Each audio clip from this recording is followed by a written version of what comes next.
Selamat datang di acara Bel Kata. Belajar katekismus anak. Tujuannya apa sih kita ikut Bel Kata? Nah, tujuannya adalah supaya kita lebih mencintai Tuhan dan firman-Nya. Teman-teman yang di rumah udah siap semua belum? Ayo semuanya duduk yang manis ya. Lipat tangannya. Terus telinganya dibuka. Siap-siap, kita mau sama-sama melihat dan menonton Bel Kata. Aku sedih. Kemarin aku nonton film tentang penyaliban Tuhan Yesus. Iya, Reh, aku juga sedih kalau ingat cerita tentang penyaliban Tuhan Yesus. Tuhan Yesus rela mati buat kita yang berdosa ini, dipakaikan mahkota duri, dicambuk, dihina, diludahi, sampai disalib, dipaku kaki dan tangannya. Betul, Reh. Tapi kita juga harus bersuka cita loh, Reh, karena Tuhan Yesus sudah menang melawan kematian. Tuhan Yesus sudah bangkit pada hari yang ketiga. Tuhan Yesus sungguh-sungguh hidup, Reh. Betul juga ya, Git. Kita kan udah memperingati ya waktu hari Paskah. Iya, Reh. Tuhan Yesus bukan mati selamanya, tapi Dia adalah Tuhan yang hidup. Wah, iya, bener Git. Karena Tuhan sudah menang melawan maut. Kita juga hidup sukacita karena menang dari dosa ya. Iya, Reh. Bersyukur ya, Reh, kita punya Tuhan yang hidup. Iya Git, aku seneng sekarang. Halo anak-anak sekalian, jumpa lagi di Bel Kata. Wah, nggak terasa loh Bulani, ini Bel Kata sudah mau sebentar lagi berakhir. Paling dua atau 3 kali lagi. Wah, sudah mau selesai nih berarti, Bu? Iya, sudah mau selesai. Wah, nanti ya kita pikirkan ya, kira-kira acara apa lagi ya Setelah yang Bel akan, Kata ya, Bu? setelah Bel Kata. Nah, anak-anak sekalian, hari ini tadi dengar nggak tuh si Rere sama Gita? Si Rere sedih sekali karena dia melihat film tentang penyaliban Tuhan Yesus. Lalu dia bersedih, aduh Tuhan Yesus disalib, dikasih mahkota duri, dicambuk. Waduh Bu, ngelihatnya tuh nggak bisa ngelihat gitu ya. Pingin nangis rasanya gimana pingin gitu? nangis. Jadinya si Rere juga sedih sekali. Tapi diingatkan sama Gita bahwa kenapa nggak perlu bersedih karena Tuhan Yesus itu bukan cuma mati saja, tapi dia bangkit pada hari yang ketiga. Nah, itu menjadi satu penghiburan. Karena itu anak-anak betul bahwa tidak boleh bersedih karena Tuhan kita, Tuhan Yesus Kristus yang sudah mati, dia juga Tuhan yang bangkit. Pada hari yang ketiga bangkit dan mengalahkan maut. Maut sudah dikalahkan. Berarti kita harusnya bersyukur karena kita sebagai anak-anak Tuhan berarti kita dibebaskan mendapat pengampunan dosa daripada yang dikerjakan oleh Tuhan Yesus Kristus. Begitu, kita dengar yuk kira-kira pertanyaannya apa aja ya hari ini. Rere, Kita. aku mau tanya nih, Reh. Kemarin waktu ibadah Jumat Agung, kayaknya aku kurang memperhatikan khotbahnya deh, Reh. Hah? Aku jadi ada pertanyaan ini.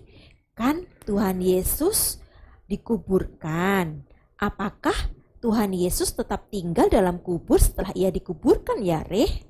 Enggak dong Git. Kan Tuhan Yesus bangkit pada hari yang ketiga yang kita rayakan pada saat Paskah. Oh iya. Tapi kalau mau tahu cerita lengkapnya, ayo kita sama-sama tanya yuk. Ayo. Wah, Bulani, pertanyaannya apa lagi? Ada pertanyaan lagi pasti. Pasti ada pertanyaan. Nah, kalian mau tahu pertanyaannya apa? Doni kasih tahu ya. Ya. Apakah Kristus tetap tinggal dalam kubur setelah ia dikuburkan ya, Bu? Ya, anak-anak sekalian, apakah Kristus tetap tinggal di dalam kubur setelah dia dikuburkan? Jawabannya tidak. Dia dibangkitkan dari kuburnya pada hari ketiga. Oh, pada hari yang pada ketiga. hari ketiga. Jadi ingat tadi kan si Rere Gita tuh, si Rere sedih. Tapi Gita mengingatkan, oh jangan sedih karena Tuhan Yesus Kristus bangkit. Jadi bukan cuma Tuhan yang mati, tapi dia bangkit pada hari ketiga. Ingat nggak Bu Lani, minggu lalu kan juga ada cerita ya di sekolah minggu. Pada hari Minggu pagi-pagi sekali, murid-murid Yesus datang ke kuburan. Untuk apa? Melihat mayat Yesus. Mereka kan penasaran juga ya, mereka mau melihat mayat Yesus. Tapi mereka terkejut. Wah, ternyata mayat Yesus nggak ada di sana. Malaikat juga datang dan berkata kepada mereka, dia tidak di sini sebab dia telah bangkit. Seperti yang dikatakan di dalam Matius 28 ayat 6. Nah, jadi pada saat ini nih Bu Lani, kita juga mengatakan hal yang sama. Yesus sudah bangkit. Bukan cuma orang-orang pada zaman itu aja, zaman sekarang juga mengatakan hal yang sama. Yesus sudah bangkit. Betul sih, kita tahu bahwa Yesus tidak berada bersama-sama kita secara badan. Enggak kan? Iya, enggak. Iya. Betul. Yang kelihatan enggak, karena Tuhan kita juga tidak bersama-sama dengan kita. Tapi Yesus itu benar-benar hadir loh Bu, bersama-sama kita melalui pribadi dan karya Roh Kudus. Maksudnya gimana, Bu? Maksudnya kan Tuhan Yesus sudah bangkit, Iya. ya. Bahkan Tuhan Yesus sudah naik ke sorga, ya. Berarti kita yang orang zaman sekarang ini, kalau orang murid-murid Yesus pada masa itu masih bisa lihat Yesus secara ketemu muka gitu, masih bisa melihat meraba tubuhnya, masih bisa lihatlah Tuhan Yesus yang hidup. Kan kita zaman kita enggak ketemu. Kita enggak bisa ketemu. Tapi sesuai janji yang Tuhan katakan dalam Alkitab, bukan saja bagi murid-murid masa itu, tapi bagi kita sekarang, bahwa Tuhan yang nanti naik ke surga itu, yang pergi ke surga, tidak meninggalkan murid sendirian. Begitu juga kita disertai sampai kesudahan zaman. Cara penyertaannya adalah bukan Yesus hadir dengan tubuhnya gitu, bukan, tapi di dalam roh. Artinya Roh Kudus itulah yang tinggal di dalam hati kita. Jadi anak-anak sekalian, Allah kita menyertai, yaitu Allah Roh Kudus yang menyertai kita. Nah, itu anak-anak jadinya mengerti, kita tidak sendirian, kita nggak perlu khawatir, karena Allah Roh Kudus menyertai kita. Dari kapan? Sekarang sampai selama-lamanya. Begitu Bu Lani. Ya. Ya. Udah ngerti sekarang nih, Bu. Ngerti? Oke. Reh, bener kamu Reh. Sekarang aku sudah tahu jawabannya. Tuhan Yesus tidak tinggal di dalam kubur. Ia dibangkitkan dari kuburnya pada hari yang ketiga. Dan penjelasannya jelas banget, Reh. Nah, iya kan? Tadi kita udah dengerin sama-sama kan, Git? Tapi aku jadi penasaran. Di manakah Tuhan Yesus saat ini ya, Git? Pastinya Tuhan Yesus naik ke sorga, Reh. Cuma, aduh, aku takut jawabnya salah. Kita tanya sama Bu Agusin dan Bu Lani yuk. Ayo. Oke. Bu Lani, pertanyaan apa lagi yang ada nih? Waduh. Pertanyaan berikutnya, Bu. Siap-siap. Stoknya masih banyak nih, Bu, ceritanya. Pertanyaannya, di manakah Tuhan Yesus saat ini, Bu? Oke. Anak-anak sekalian, tahu nggak di manakah Tuhan Yesus saat ini? Hayo, siapa yang tahu? Sekarang Tuhan Yesus duduk di sebelah kanan Allah Bapa, berdoa bagi kita, ya, karena Dia sekarang juga menjadi bersyafaat bagi kita. Karena anak-anaknya yang ada di dalam dunia ini kan harus juga Tuhan doakan bersyafaat, karena kita orang berdosa. Kita bisa jatuh dalam dosa, maka kita mesti lihat di sini bahwa sekarang Tuhan Yesus duduk di sebelah kanan Allah Bapa berdoa bagi kita. Nah, Tuhan Yesus naik ke sorga itu bukan karena Dia mati ya Bu, tapi justru karena Dia hidup. Nah, hal itu dibuktikan Yesus duduk di sebelah kanan Allah Bapa. Itu sebagai bukti bahwa Yesus sudah menyelesaikan tugasnya. Tugasnya selesai, yang diberikan Bapa untuk dilakukan di dunia ini selesai. Ya, kan Tuhan Yesus datang ke sini kan dengan misi yang memang diutus Bapaknya untuk Ada mati di tugas atas, ya, Bu? iya, mati di atas kayu salib, kemudian bangkit dan naik ke sorga. Nah, jadi maksudnya di sini duduk di sebelah kanan Allah Bapa adalah Yesus itu mendapatkan tempat kehormatan yang paling tinggi. Tempat itu tidak diberikan kepada siapapun, nggak bisa.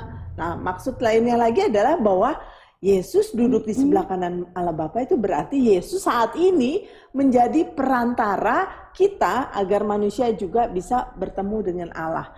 Maka di sini kita lihat bahwa Tuhan Yesus yang di sorga terus berdoa, bersyafaat bagi orang percaya yang ada di dunia ini.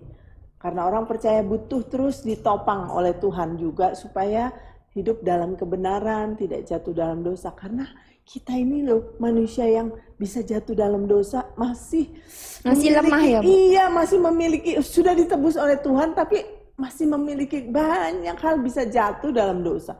Kalau Tuhan tidak berdoa bagi kita, waduh kita juga Kayaknya nggak mampu ya, Bu ya. tidak mampu berjalan sendiri. Ya kan? Bulani, orang kita kan orang Kristen masih bisa jatuh dalam dosa. Masih bisa. Masih Kira-kira kadang Bulani itu pernah nggak punya contoh nggak? punya Bulani contoh nggak ya? pernah apa gitu? Contohnya sih, misalnya gini nih. Suatu saat dulu Bulani pernah mau ke gereja, ragu-ragu. Terus? Ke gereja enggak gitu. Terus nanti kalau kita udah kebiasaan, oh nggak apa-apa sekali, Tuhan mengerti kok. Ntar berikutnya itu nggak ada rasa, kalau pertama kali melakukan tuh kayaknya cemas takut gitu, Bu. Kok aku berdosa ya sama Tuhan, nggak ibadah, padahal di rumah juga nggak ngapa-ngapain gitu ceritanya. Setelah itu minggu berselang lagi, melakukan itu lagi, udah rasanya tenang.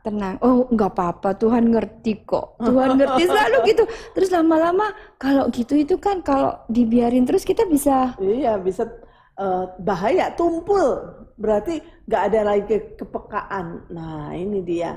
Makanya kita mesti tahu bahwa Yesus Kristus duduk di sebelah kanan Allah Bapa dan berdoa bagi kita itu satu hal yang kita harus bersyukur. Karena kita menjadi anak-anaknya, terus Tuhan pimpin, di dalam rohnya juga Tuhan menyertai kita, dan juga Tuhan sebagai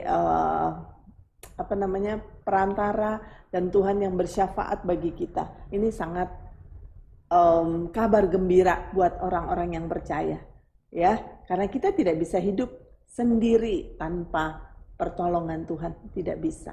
Jadi jangan khawatir anak-anak sekalian, Roh Kudus menyertai kita senantiasa sampai kesudahan zaman. Dan Tuhan Yesus berdoa bagi kita. Itu kabar baik. Oke, sampai sini mengerti anak-anak? Aku jadi udah tahu banget nih. Sekarang Tuhan Yesus itu duduk di sebelah kanan Allah Bapa dan berdoa bagi kita loh, Git. Wah, seneng banget ya dengarnya. Allah Tuhan Yesus ada di sebelah kanan Allah dan berdoa buat kita. Tapi, akankah Tuhan Yesus datang kembali ke dunia ya, Reh? Wah, kalau itu aku masih nggak tahu, Git, jawabannya. Kita tanya sama-sama yuk. Aku panggil Bu Agustin ya. Ya, Bu Agustin. Bulani. Ya, pertanyaan lagi. Bu Agustin kalau ketemu Bulani selalu pertanyaan gitu ya. Ya, Celengannya masih banyak, Bu. Nah, ya, apa Bu pertanyaannya? pertanyaannya yang tadi kan Tuhan Yesus sudah naik ke surga nih, Bu ya. Sudah di surga sama Allah Bapa. Terus ada pertanyaan, bukan kira-kira nih, akankah Tuhan Yesus tuh datang kembali ya, Bu ya? Anak-anak sekalian, Tuhan Yesus akan datang kembali nggak ya? Nah, ini jawabannya pasti dia akan datang kembali. Untuk apa? Untuk menghakimi dunia pada hari terakhir nanti. Cuman kita nggak tahu kapan Tuhan Yesus datangnya. Tuhan nggak kasih tahu, oh, saya mau datang tanggal atau tahun 2050. Tuhan nggak pernah bilang seperti itu, tapi pasti Tuhan akan datang kembali, yaitu untuk apa? Menghakimi dunia pada hari terakhir.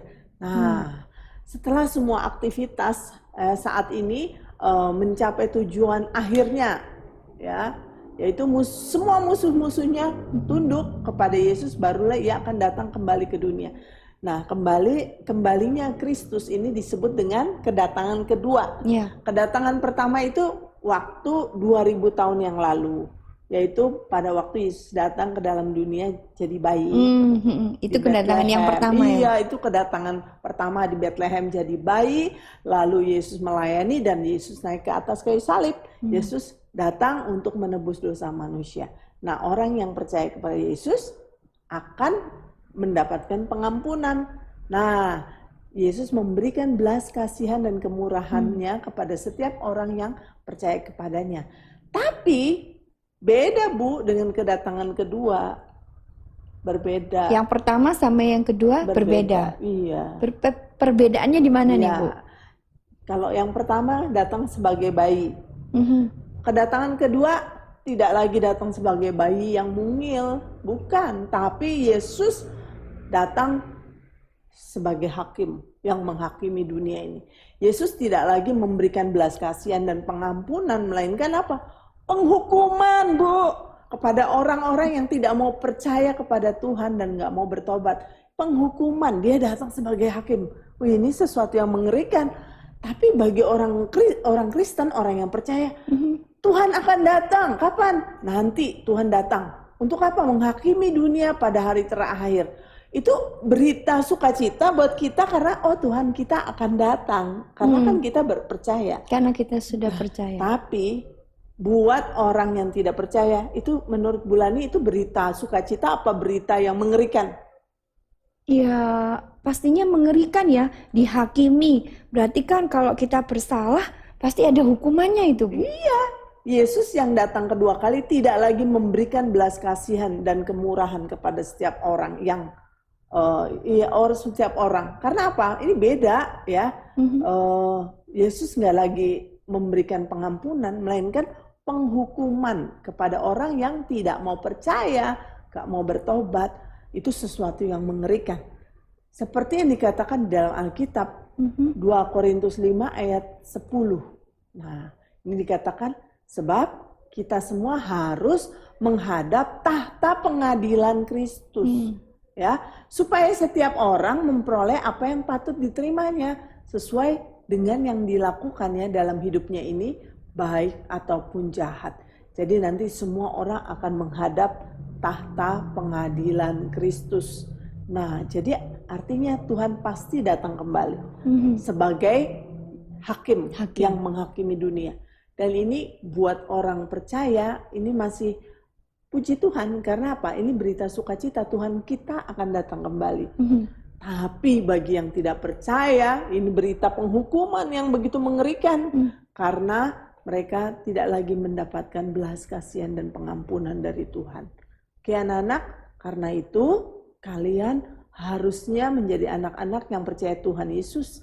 Bersyukur karena Tuhan kita pasti akan kembali. Ya, jadi anak-anak yang belum percaya, yang di rumah Bulani, dan siapa Yesus Kristus, kamu harus tahu Dia adalah Tuhan dan Juru Selamat. Kamu harus percaya kepada Dia. Karena apa? Karena orang-orang yang tidak percaya kepada Kristus tidak dapat pengampunan dosa. Dan pada hari terakhir, waktu Tuhan datang kedua kali, tidak ada lagi kesempatan. Sudah tertutup, yang ada adalah penghukuman. Karena Tuhan akan datang sebagai hakim. Wah, ini sesuatu yang mengerikan. Ya. Maka anak-anak sekalian, sampai di sini kamu mengerti bahwa Tuhan Yesus akan datang kembali. Karena itu hiduplah sesuai dengan apa yang Tuhan minta. Taat kepada Tuhan, melakukan firman-Nya, mencintai Tuhan, hidup dalam ketaatan kepada Tuhan. Maka jangan males-males ya, pergi beribadah ke sekolah minggu. Tuhan memberkati anak-anak sekalian. Sampai jumpa di Belkata selanjutnya.